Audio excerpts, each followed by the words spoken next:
I cannot feel that I have done my duty as humble historian of the March family, without devoting at least one chapter to the two most precious and important members of it. Daisy and Demi had now arrived at years of discretion, for in this fast age babies of 3 or 4 assert their rights, and get them, too, which is more than many of their elders do. If there ever were a pair of twins in danger of being utterly spoiled by adoration, it was these prattling brooks. Of course they were the most remarkable children ever born, as will be shown when I mention that they walked at 8 months, talked fluently at 12 months, and at 2 years they took their places at table, and behaved with a propriety which charmed all beholders. At 3, Daisy demanded a needler, and actually made a bag with 4 stitches in it. She likewise set up housekeeping in the sideboard, and managed a microscopic cooking stove with a skill that brought tears of pride to Hannah's eyes, while Demi learned his letters with his grandfather, who invented a new mode of teaching the alphabet by forming letters with his arms and legs, thus uniting gymnastics for head and heels. The boy early developed a mechanical genius which delighted his father and distracted his mother, for he tried to imitate every machine he saw, and kept the nursery in a chaotic condition, with his sewing-machine, a mysterious structure of string, chairs, clothespins, and spools, for wheels to go wound and wound. Also a basket hung over the back of a chair, in which he vainly tried to hoist his too confiding sister, who, with feminine devotion, allowed her little head to be bumped till rescued, when the young inventor indignantly remarked, "Why, Marmar, dat's my lily waiter, and me's trying to pull her up." Though utterly unlike in character, the twins got on remarkably well together, and seldom quarreled more than thrice a day. Of course, Demi tyrannized over Daisy, and gallantly defended her from every other aggressor, while Daisy made a galley slave of herself, and adored her brother as the one perfect being in the world. A rosy, chubby, sunshiny little soul was Daisy, who found her way to everybody's heart, and nestled there. One of the captivating children, who seemed made to be kissed and cuddled, adorned and adored like little goddesses, and produced for general approval on all festive occasions. Her small virtues were so sweet that she would have been quite angelic if a few small naughtinesses had not kept her delightfully human. It was all fair weather in her world, and every morning she scrambled up to the window in her little nightgown to look out, and say, no matter whether it rained or shone, "Oh, pity day, oh, pity day." Everyone was a friend, and she offered kisses to a stranger so confidingly that the most inveterate bachelor relented, and baby lovers became faithful worshippers. "Me loves everybody," she once said, opening her arms, with her spoon in one hand, and her mug in the other, as if eager to embrace and nourish the whole world. As she grew, her mother began to feel that the dovecot would be blessed by the presence of an inmate as serene and loving as that which had helped to make the old house home, and to pray that she might be spared a loss like that which had lately taught them how long they had entertained an angel unawares. Her grandfather often called her Beth, and her grandmother watched over her with untiring devotion, as if trying to atone for some past mistake, which no eye but her own could see. Demi, like a true Yankee, was of an inquiring turn, wanting to know everything, and often getting much disturbed because he could not get satisfactory answers to his perpetual "what for?" He also possessed a philosophic bent, to the great delight of his grandfather, who used to hold Socratic conversations with him, in which the precocious pupil occasionally posed his teacher, to the undisguised satisfaction of the womenfolk. "What makes my legs go, Drampa?" asked the young philosopher, surveying those active portions of his frame with a meditative air, while resting after a go-to-bed frolic one night.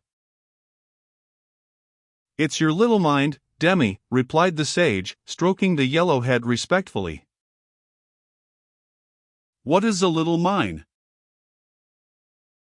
"It is something which makes your body move, as the spring made the wheels go in my watch when I showed it to you." "Open me. I want to see it go wound." "I can't do that any more than you could open the watch. God winds you up, and you go till he stops you." "Does I?" and Demi's brown eyes grew big and bright as he took in the new thought. "Is I wounded up like the watch?" "Yes, but I can't show you how, for it is done when we don't see." Demi felt his back, as if expecting to find it like that of the watch, and then gravely remarked, "I des DOD does it when I's asleep." A careful explanation followed, to which he listened so attentively that his anxious grandmother said, "My dear, do you think it wise to talk about such things to that baby? He's getting great bumps over his eyes, and learning to ask the most unanswerable questions. If he is old enough to ask the question, he is old enough to receive true answers.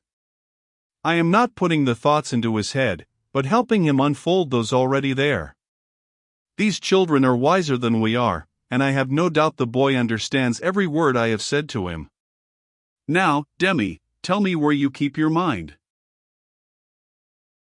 If the boy had replied like Alcibiades, "By the gods, Socrates, I cannot tell," his grandfather would not have been surprised, but when, after standing a moment on one leg, like a meditative young stork, he answered, in a tone of calm conviction, "In my little belly," the old gentleman could only join in grandma's laugh, and dismiss the class in metaphysics.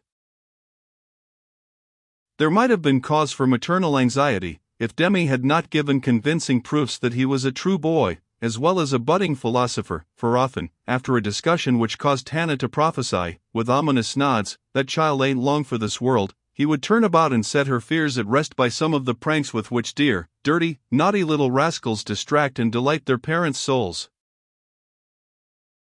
Meg made many moral rules, and tried to keep them, but what mother was ever proof against the winning wiles, the ingenious evasions, or the tranquil audacity of the miniature men and women who so early show themselves accomplished artful dodgers?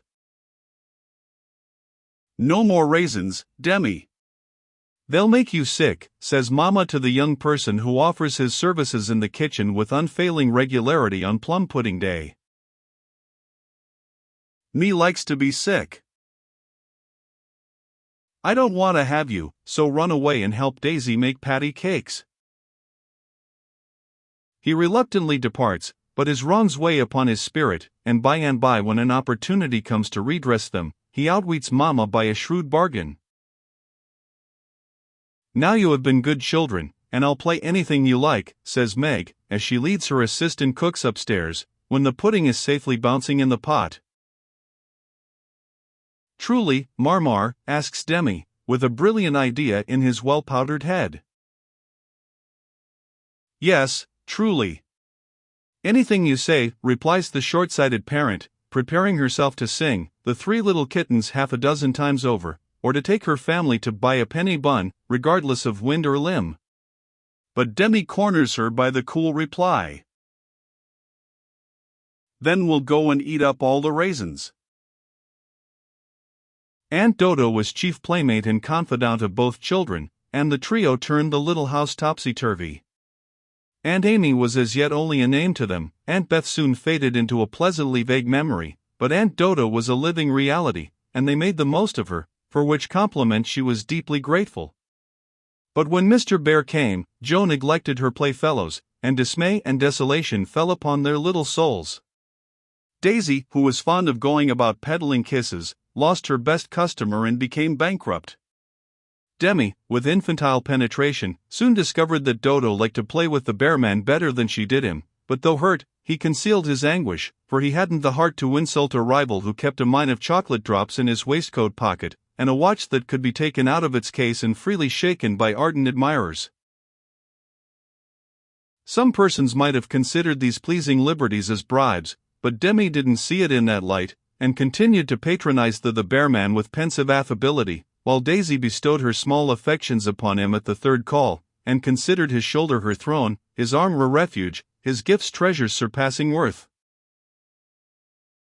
Gentlemen are sometimes seized with sudden fits of admiration for the young relatives of ladies whom they honor with their regard, but this counterfeit philoprogenitiveness sits uneasily upon them, and does not deceive anybody a particle.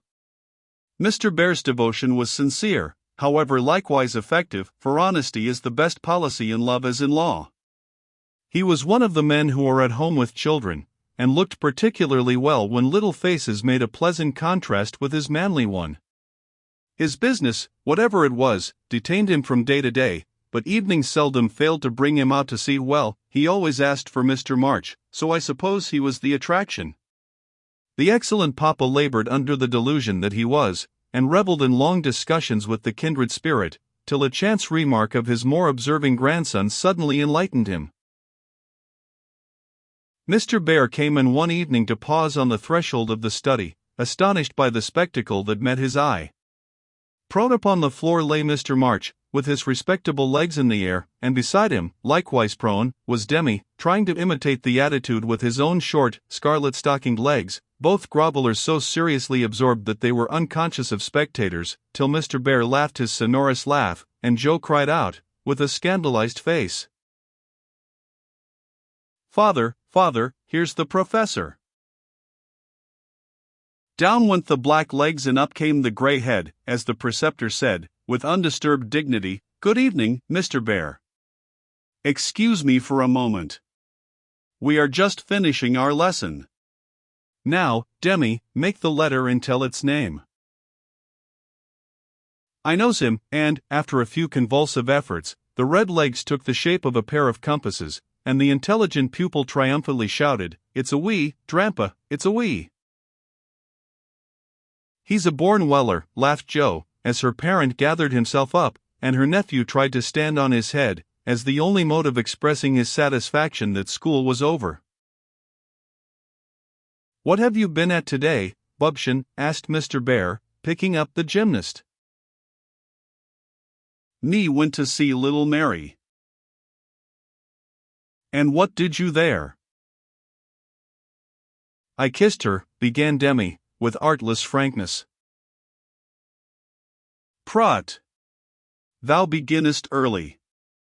What did the little Mary say to that?" asked Mr. Bear, continuing to confess the young sinner, who stood upon the knee, exploring the waistcoat pocket. "Oh, she liked it, and she kissed me, and I liked it." "Don't little boys like little girls?" asked Demi, with his mouth full, and an air of bland satisfaction. "You precocious chick! Who put that into your head?" said Joe, enjoying the innocent revelation as much as the professor. "'Tisn't in mine head, it's in mine mouth," answered literal Demi, putting out his tongue, with a chocolate drop on it, thinking she alluded to confectionery, not ideas. "Thou shouldst save some for the little friend." Sweets to the sweet, manling, and Mr. Bear offered Joe some, with a look that made her wonder if chocolate was not the nectar drunk by the gods. Demi also saw the smile, was impressed by it, and artlessly inquired, "Do great boys like great girls, too, Fessor?" Like young Washington, Mr. Bear couldn't tell a lie, so he gave the somewhat vague reply that he believed they did sometimes, in a tone that made Mr. March put down his clothes brush, glance at Joe's retiring face, and then sink into his chair, looking as if that precocious chick had put an idea into his head that was both sweet and sour. Why Dodo, when she caught him in the china closet half an hour afterward, nearly squeezed the breath out of his little body with a tender embrace, instead of shaking him for being there, and why she followed up this novel performance by the unexpected gift of a big slice of bread and jelly, remained one of the problems over which Demi puzzled his small wits, and was forced to leave unsolved forever.